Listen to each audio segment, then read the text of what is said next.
tour and let you see, because you're kind of starting out. So, I am. So you're looking to see how this. I've been at it almost 40 years. This is what you see is 40 years worth of stuff. I can't even get my mind around 40 years of experience. But I didn't start until I was almost 50. I was late starting, and I didn't know squat. Yeah. I mean, really. Okay. The most wonderful thing that was ever done here is he put a switch in that automatically shuts this light on and turns it off. So when I'm carrying all my stuff, I don't have to, do that. Yeah. This is the Morefield Research Collection. This is how I store it, and it so that it boxes that go to JMU for testing, and all that kind of thing. So that's 40 years of collecting there. This is all Andy Dietz stuff. For a while, Andy and I were in business with micromounts for a few years, and this is sort of some leftovers from that. Andy still brings his stuff here for us to look at rock wrappers, which is very nice. This is my... Can I see inside of one of these boxes? Yes, because the format of the box is probably yes, I know. It's very interesting. beneficial. Well, this is a good example. All right, here's a good example of how I... Now, you remember, if you don't have the information about a rock, and it gets in your collection, it's road gravel. Yeah. You must keep records. And I'll show you my first catalog, which worked fine for me. Yeah. And then I'll show you how it evolved into something else. Okay. But this is what it looks like from Morefield. When I box it up, each location has its own box. And I use these little boxes and mineral tack and stick all of my finds into these little boxes. And it has on it when it was collected, where, and what's in that box. And if it's important, it has color codes for everything. So when I give this collection to somebody eventually, it will make sense to them because there's a catalog that's attached to this whole collection. And would that most likely be to JMU? No. Okay. They don't have any way to handle anything like this. Okay, so detailed stuff they have no... I have to find somebody who's willing to take up what I've been doing. And take it to the next level. So this has been a wonderful way for me to collect small minerals because they're not out of control, and when I pick them out on a microscope, I can just line them up there, and then I can show them to people or take them for research. I've actually been very interested in the concept of micromounts because as we've collected through the years, we've held on to everything, not knowing what to do with them. Smart person. See, the thing about getting into micros is, and we lived in a condo.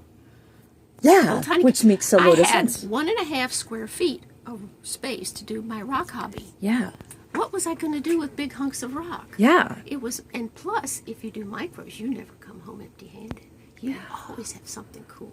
Yeah. If you collect only the big stuff, you're either going to go home empty-handed, miserable, and complaining, or you come home with a couple of lumps that you look at them twice and that's the end of that. Yeah. But with micros, it's endlessly stimulating and visually, I mean, it's never ending. And I've got all this information for you on that. I'll show you that. Yeah. But anyway, this is how I handle this unbelievable mass of stuff. stuff. Thank you for letting me It's much easier to do it as you go along, I found. As you have a system when you start out. So I was very lucky to get this house. I mean, this house has been miraculous. For field trips, when I go on a club field trip, I just bag them, basically. They're just bagged. And what field trip they were on, where they came from. And then they go in. These are Virginia, and then the various places that I went over the years. And you made all those boxes. Those are Xerox boxes cut down. Yeah. And my husband made a sort of a template, so you could quickly cut them down like multiples. What about these? You buy them from a supply? You actually can buy those.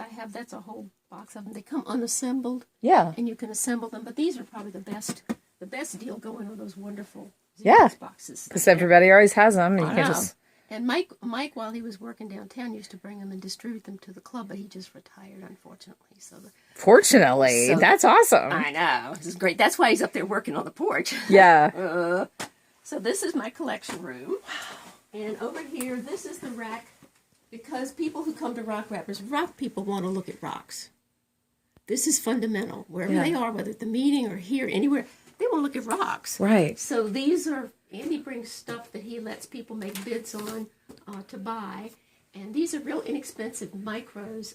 They're pretty much picked over now, but these are actually 25 cents a piece for these micros. Oh my These are ones that I boxed up. And see, they're all ready to go, and they have their names and the locations on the bottom. See, there's the location information. So you, for 25 cents a piece, you can start a micromount collection. And That's these are all- crazy. I know. And you picked all of these, or I selected and mounted these for this particular okay, so purpose. all of those. This was a famous micromounter collection. It's the leftovers from her collection. She was a really famous one. Weber? Yeah. What was her first name? Yeah, what was her first name? Oh, we can probably look it You up. don't have any problem with Weber that. Micromount. She's Well, I'm really sure it'll famous, come up. yeah. And so this is the absolute leftovers from her collection, and they're down to 25 cents a piece. So there's stuff for people to do. We have little auctions, silent auctions of minerals, and I have giveaways.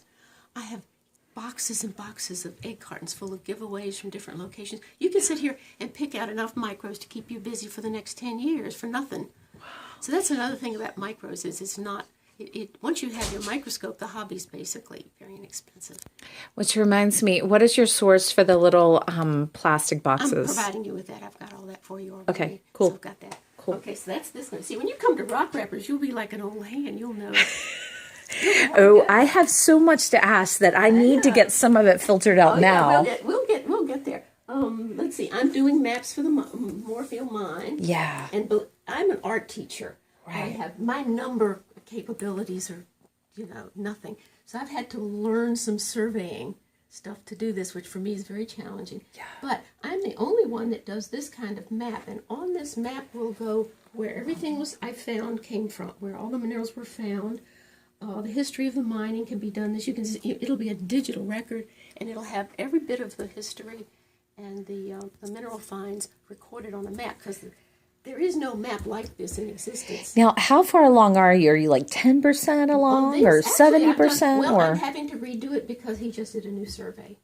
And all my old maps are at the window. So I'm having to redo it. I'll show you an old one that shows you. The pen and ink can have all the details and everything in them. There'll be a pen and ink. And digital is the secret. When you can get digital versions of stuff, you can play with it and do stuff. Yeah. So that's my goal, is to have this in so it can be converted to digital. Yeah. I'd love to do one for the mine that's done, like a wall thing. And it kind of looks old and has some illustrations and stuff, so people can see what's underground. Good to see two cross pickaxes sitting on, on the corner of the map or something. This is 250 feet. This is another 250 feet. This thing is enormous. This is like football fields underground. Yeah. And that one is half as big too. This is the 60-foot. The 35's not even here yet. And he wants to open the 100-foot level. It's an enormous mine, and you must go on a tour.